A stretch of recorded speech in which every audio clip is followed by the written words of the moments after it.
El presente trabajo de investigación solo pretende ser un aporte más a la rica historia del Colegio Nacional 17, enfocándose en el análisis de los cambios y continuidades en el proceso de transición entre la dictadura y los primeros años de recuperación democrática. Rindo homenaje a sus alumnos y exalumnos, a sus profesores y exprofesores, a sus directivos y exdirectivos, a sus auxiliares y especialmente a la memoria de los detenidos desaparecidos del Nacional 17. Diego Beigbeder, Jorge Name, Ricardo Nicotera, Sergio Tarnopolsky, Luis Tosi y Ernesto Urfey. Con motivo de cumplirse 40 años de la restauración de la democracia en Argentina, un grupo de jóvenes nos propusimos investigar cómo había sido la transición entre la dictadura y la democracia en nuestro colegio. Por tal razón decidimos realizar un trabajo de investigación basado en la historia oral a partir de entrevistas realizadas a exalumnos y exprofesores que nos pudieran ayudar a conocer y comprender cómo había sido ese proceso. El Colegio Nacional 17, primera junta, fue fundado un 18 de abril de 1955 durante el segundo mandato del general Juan Domingo Perón, y su primera sede estaba ubicada en la calle Libertad, donde funciona hoy el Colegio Ilse. En 1958 se trasladaría al domicilio actual, donde habitaba una casona señorial que, en la década del 70, comenzaría a ser reemplazada por la nueva construcción, hasta transformarse en el edificio que tenemos hoy. En sus orígenes, el Colegio Nacional 17 fue una escuela de varones, hasta que, con el advenimiento de la democracia, ingresaron las primeras chicas en 1986. El 24 de marzo de 1976 se produjo en la Argentina un golpe de Estado que dio inicio a la última dictadura militar. Las Fuerzas Armadas derrocaron a un gobierno constitucional de María Estela Martínez de Perón, y desde ese día se disolvió el Congreso. Se impidió el funcionamiento de los partidos políticos, fue prohibida la actividad sindical, se anuló la libertad de expresión y fueron suspendidas las garantías constitucionales de todos los ciudadanos y ciudadanas. Una de las preocupaciones iniciales del gobierno militar en materia educativa fue ejercer un control pleno sobre el sistema educativo. Comenzaban tiempos muy difíciles para el sistema educativo que se prolongarán en el tiempo, inclusive aún luego del restablecimiento democrático producido el 10 de diciembre de 1983. El colegio era de varones, nada más. ¿Sí? El colegio fue de varones desde que se creó en el 55 hasta 1986, que los colegios se hicieron mixtos la mayoría. Era bastante estricto en cuanto al control, en cuanto a la vestimenta. Como les digo, después les voy a mostrar una foto en mi primer día de primer año que tenía guardada, que saco azul, pantalón gris, zapatos, no existían las zapatillas, corbata y camisa blanca o camisa celeste. Y después, digamos, toda la cuestión de la disciplina, ¿no? Había mucho control. Y de alguna manera, por momentos, había como una sensación o una idea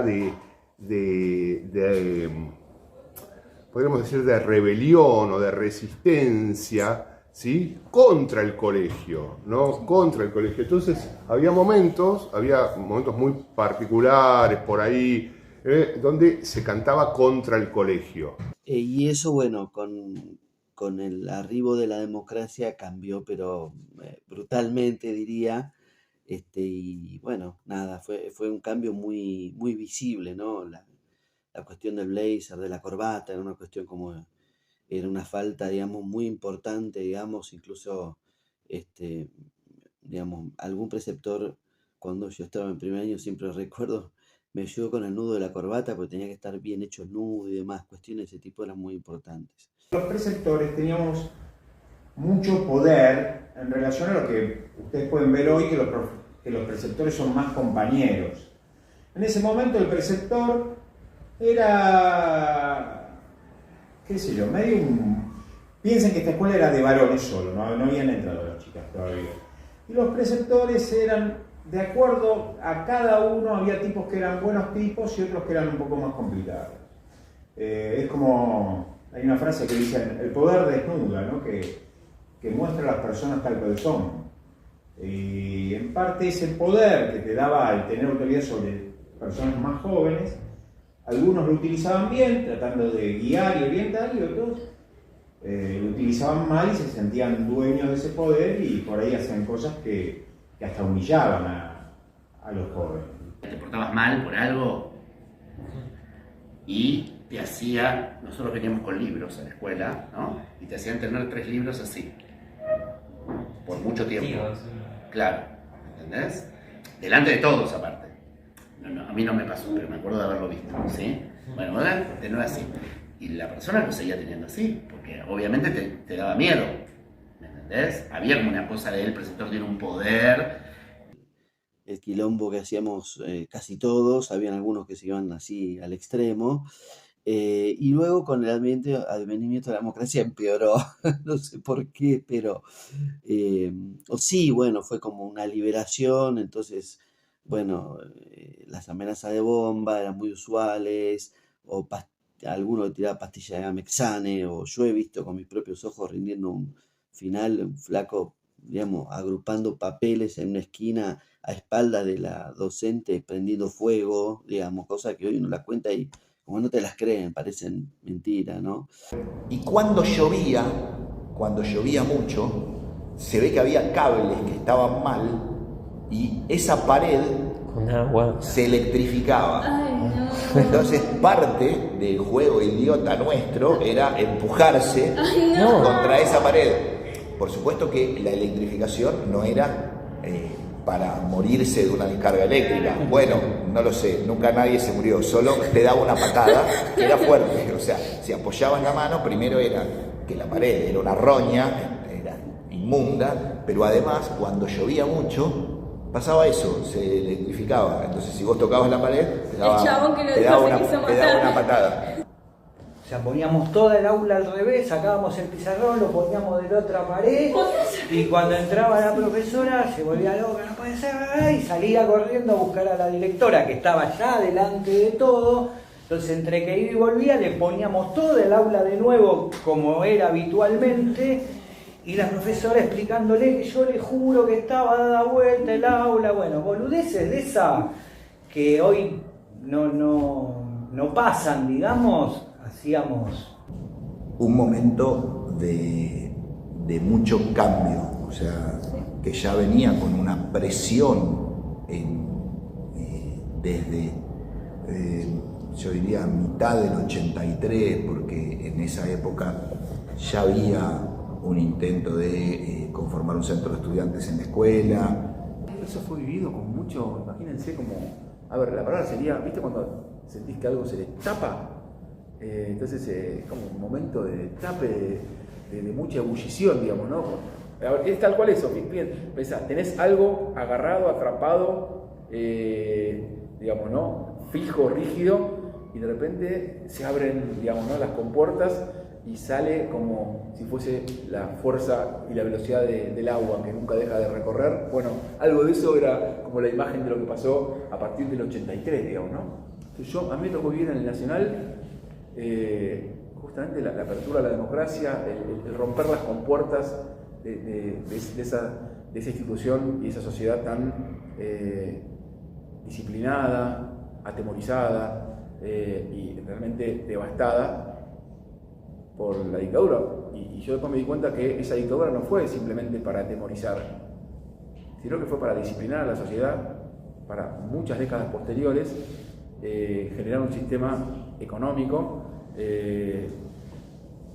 y condicionar un sistema político. O sea, yo me di cuenta que hay mucho de eso que pasó hoy mirando 40 años para atrás.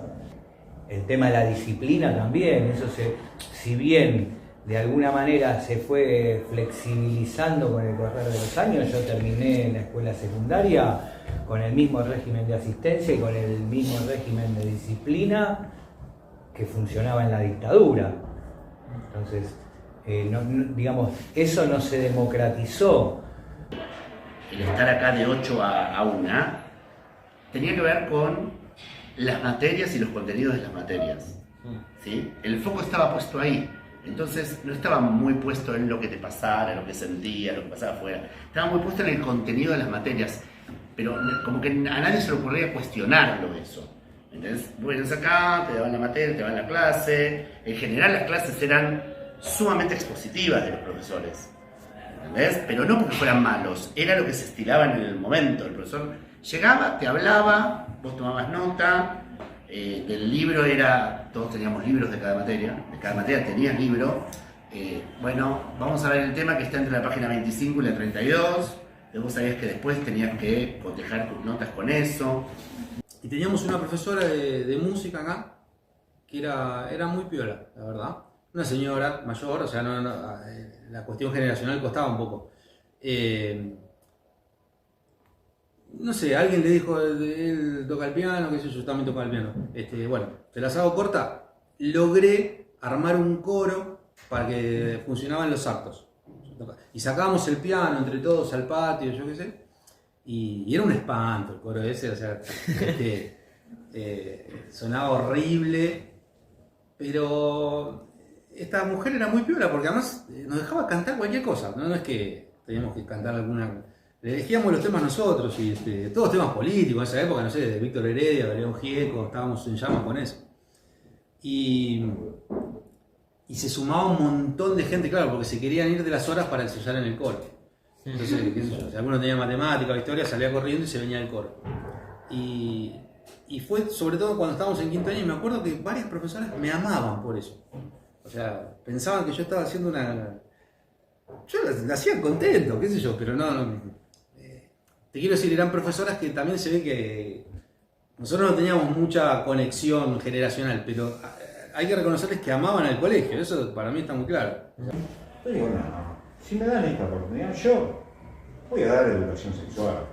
En ese momento no había ESI, no había nada, estamos hablando de 80 y pico, o sea que era, como les vuelvo a decir, la biología comprendía del ombligo para arriba y de la rodilla para abajo. Y yo, como había hecho algunos cursos sobre educación sexual, que había hecho en la Facultad de Medicina algunos, me sentía con herramientas como para hacerlo. Y no te miento, en 2 semanas creo que dibujé en el pizarrón más penes y vaginas que lo que dibujé después en toda mi carrera docente. Y eso es una cosa que me parece que es interesante destacar de la escuela. Tanto históricamente los docentes y los estudiantes se han apropiado de la escuela. Apropiado es una palabra para mí muy virtuosa, porque significa que uno va a un lugar público porque elige ir a una escuela pública y sabe que de alguna manera es de uno y que uno la tiene que cuidar y la tiene que construir y tiene que estar alerta de todos los que la quieren destruir. El colegio se suavizó, yo creo que se llegó al ideal cuando el colegio se hizo mixto, que fue los primeros años de democracia. Nosotras usábamos guardapolvo. Sí. ¿Los varones usaban guardapolvo? ¿Qué creen? No. Solo las 40 chicas en primer año. A medida que íbamos avanzando, solamente las chicas eran las que usábamos el guardapolvo. No tenemos de guardapolvo. No, pero sí hicimos una lucha de muchos años, o de todo nuestro secundario, porque al final le retiraron el guardapolvo a las chicas que comenzaron en el año 90, cuando nosotros nos íbamos. ¿Sí? O sea, cuando nosotros nos fuimos, ahí le retiraron, entonces fue más equitativo con respecto a los varones. Esa última vestimenta, ¿no? Porque las mujeres teníamos que tener guardapolvo y los varones no. Las chicas teníamos la obligación de usar guardapolvo. Era una locura, los pibes venían vestidos como querían y nosotros teníamos que venir con guardapolvo. ¿Qué onda? Decíamos, 1000 veces fuimos a hablar con la rectora y decían, pero no tiene ningún sentido, somos todos iguales, ¿por qué ellos pueden? No, bueno, así dice el ministerio. Recuerdo personalmente haber ido montones de veces al ministerio a presentar reclamos. Bueno, armamos una campaña que fue enorme, que también fue interesante porque decidimos pelear por el guardapolvo optativo, porque dentro de nuestras compañeras había chicas que decían, no, a mí me resirve el guardapolvo porque no me quiero hacer mierda la ropa, porque no sé qué ponerme, porque no tengo tanta ropa. Entonces nuestra consigna, nuestra pelea fue por el guardapolvo optativo. Hasta que finalmente, después de unos cuantos años, no fue inmediato. Yo en realidad no lo viví. Mientras estuve cursando acá en primer y segundo año, todavía se usaba el guardapolvo. Me acuerdo que teníamos un loguito que era Mafalda, con el guardapolvo, y decía guardapolvo optativo ya. Muchas veces veníamos sin el guardapolvo a propósito, porque eso hacía que, no sé, que nos amonestaran, que no nos dejaran entrar, entonces nos tirábamos los guardapolvos por la ventana para poder entrar. Nada, hemos peleado mucho, y en esa pelea yo tengo el recuerdo de que los varones también participaban. Las justificaciones eran en un punto muy retrógradas, ¿no? Como de que las mujeres teníamos que estar como más tapadas, en un punto como que venía por ahí la justificación de que nosotros tuviéramos que usar una prenda que no usaban los varones. Éramos 40 chicas divididas en los 5 primeros años. Eso quería decir que cuando salíamos al recreo nos juntábamos todas en el mástil, como todos teníamos guardapolvo y nos juntábamos todas porque eran todos monos para nosotros. Sí, el cambio no pasó desapercibido, tenemos entendido. No, y además éramos novedosas. No, claro, y eran 40 chicas en 500. En 500 pibes, o sea, era mucha la diferencia. Qué sé yo, imagínense un kiosco haciendo cola para comprar el sándwich de salame y todos, déjame comprar a mí, y nosotros, permiso. Yo creo que la democracia, ya se los habrán dicho, y para ustedes será una enormidad, pero el tiempo es relativo, no es un absoluto. Los tiempos históricos no son lo mismo que los tiempos personales, ¿entendés? O que los tiempos del universo, qué sé yo. Para mí, 40 años puede ser un montón, para la historia no es nada. ¿Me explico? Sí. Los tiempos históricos son diferentes. Entonces yo creo que a esta democracia hay que tenerle paciencia, hay que ayudarla, hay que colaborar con ella y hay que dar lo mejor de uno. A diferencia de otros trabajos, esto de la esperanza de un mundo mejor, de poder cambiar, de que el cambio está en la educación. Para mí, yo no tengo dudas. No tengo dudas que el cambio está en la educación. O sea, no hay otra manera de cambiar. Y me parece que a pesar de lo que hagan, lo que digan los políticos y la gente que está por encima en los puestos políticos, digamos, me parece que no hay que claudicar, no hay que bajar los brazos.